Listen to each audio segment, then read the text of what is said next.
నమస్తే రమగారు. నమస్తే జయ. రమగారు, అక్షయ తృతీయ ఈ నెలలోనే ఉంది, మనకి బహుశా 10వ తారీఖు ఉంది. వైశాఖ శుద్ధ తదియ. విపరీతమైన యాడ్లు, అన్ని బ్రాండ్స్. అదే కనపడతాం. నేనే ప్రమోట్ చేస్తున్నా, నేనే ప్రమోట్ వీడియోస్ చేస్తున్నారా? చేస్తున్నా. ముకుంద వాళ్ళు మనతో ఉన్నారు కదా, సో రెగ్యులర్ గా వాళ్ళ వీడియోలు, కాన్సెప్ట్స్, అంటే నిజంగానే తగ్గింపులు కూడా కనిపిస్తా ఉన్నాయి రమగారు.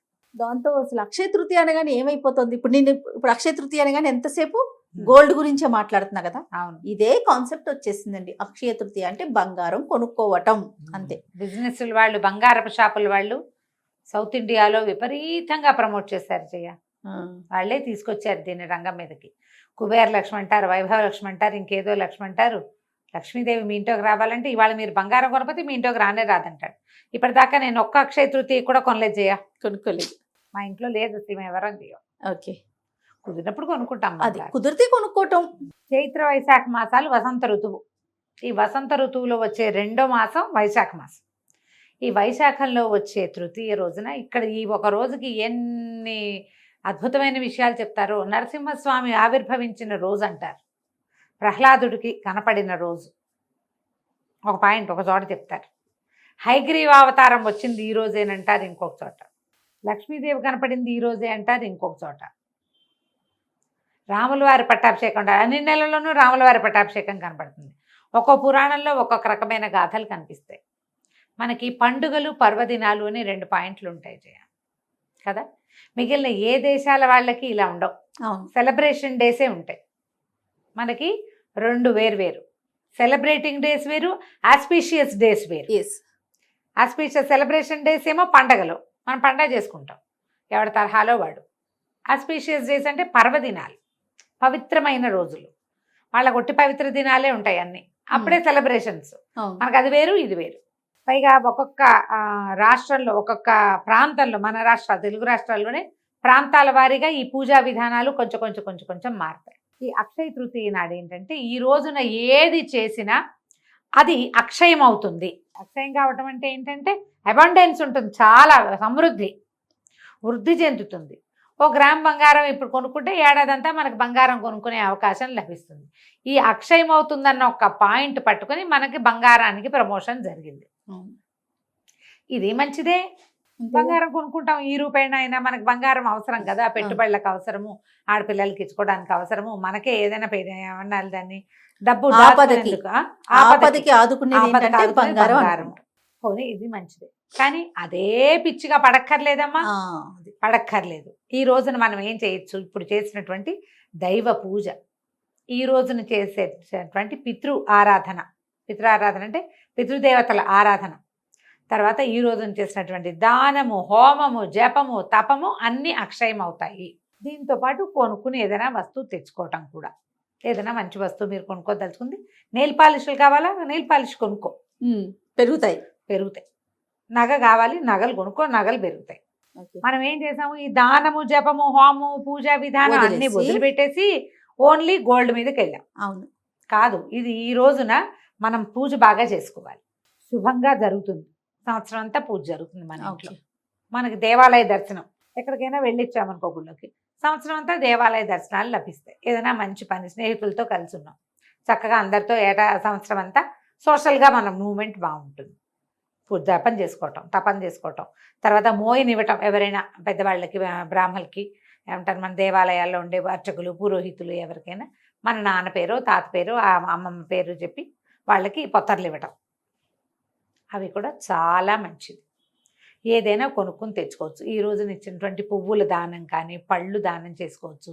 వైశాఖ మాసంలో ప్రత్యేకంగా కొన్ని దానాలు చెప్తారు. గొడుగు, చెప్పులు, విసినికర్ర, మామిడి పళ్ళు. విసినికర్రలు, మామిడి పళ్ళు 100% ఈ కాలంలోనే కనపడతాయి మనకి. అవి దానం చేస్తారు. అసలు వైశాఖ మాసమే మామిడి పళ్ళ దానానికి ప్రసిద్ధి. మామిడి పళ్ళు నాకు తెలుసు, కానీ గొడుగు ఎందుకు దానం చేస్తారు? మరి ఎండాకాలం. ఓకే, ఇప్పుడు నువ్వు గొడుగులు రాముడికి దానం చేయాలంటే నువ్వు ఆలోచిస్తావనుకో, మీ పని మనిషికో గొడుగు కొనిపెట్టు, అది ఎండలో నడిచొస్తుంది మీ ఇంటికి, చాలు. సూపర్. చెప్పులు కొనిపెట్టు, వాచ్మెన్ పిల్లలకి 2 జతలు చెప్పులు కొనిపెట్టండి, చాలా మంచిది. ఇప్పుడు వాళ్ళు చెప్పులు వేసుకున్నప్పుడల్లా ఆ బ్లెస్సింగ్స్ ఎక్కడికి వస్తాయి జయ? మనకే వస్తాయి కదా. అది మనకి ఎక్కువ వస్తుంది అనమాట. బంగారం కొనుక్కోగలిగితే మహత్తరంగా, నిరభ్యంతరంగా, నిరాటంకంగా కొనుక్కోండి. ముకుంద జ్యువెలర్స్ కూడా వెళ్ళి కొనుక్కోవచ్చు, ఓ సూపర్. మీ ఇష్టం. కానీ దీంతో పాటు లక్ష్మీ పూజ చేసుకోండి. ఓకే. లక్ష్మీనారాయణల వివాహమైన రోజు అన్న మాట కూడా ఒక చోట చెప్పబడుతుంది. ఆహా. ఈ లక్ష్మీ పూజ చేసుకోండి, ఇంట్లో పూజ చేసుకోండి. నిత్యము పూజ ఆరాధన చేస్తారా, మరి 4 పువ్వులు పెట్టి కాస్త పాయసం చేసి ఈ రోజున దుర్భాషలు ఆడడం, తిట్టడం, పోట్లాడడం, మొగుడు పెళ్ళాలు కొట్టు చావడం అవి చెయ్యొద్దు. అక్షయం అవుతుంది. ఇవాళ కొట్టుకున్నారంటే ఏడాది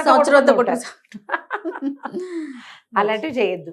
ఏదైనా సంబంధ బాంధవ్యాల్లో ప్రాబ్లమ్స్ ఉంటే సార్ట్ అవుట్ చేసుకోండి.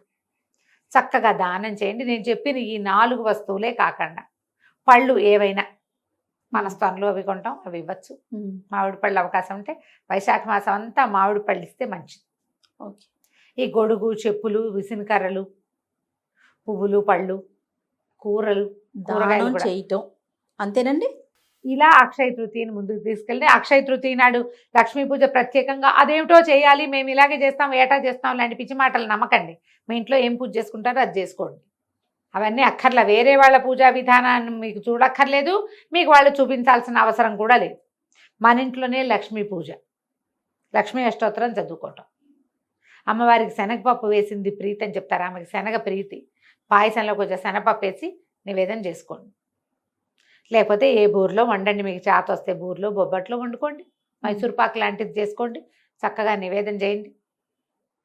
అమ్మ తల్లి ఏటా చక్కగా మేము ఇలాగే పూజ చేసుకునేలాగా ఏటా చేసుకునేలాగా అవకాశం ఇవ్వని చక్కగా దండం పెట్టుకోండి. ఇంట్లో పెద్దవాళ్ళు ఉంటే వాళ్ళ చేతికి 2 అక్షింతలు ఇచ్చి అక్షింతలు వేయించుకోండి. చిన్నపిల్లలు ఉంటే మీరే వాళ్ళకి వేయండి. ఇల్లు శుభ్రంగా ఉంచండి. ఈ రోజున ఏవి చెత్తలు అవి ఇవి బూజులు దులపటాలు అవి చేయబోకండి. ఏడాదంతా దులుపుకుంటూనే ఉండాల్సి వస్తారు మీరు. ఓకే. ఇల్లు క్లీన్గా ఉంచుకోండి. పని వాళ్ళతో తిట్టి పోట్లాడి గొడవ పెట్టుకోవద్దు. పక్కింటి వాళ్ళతో తగాదాలు పడకండి. సాధ్యమైనంత ప్రశాంత చిత్తంతో ఒకటి ఉండండి.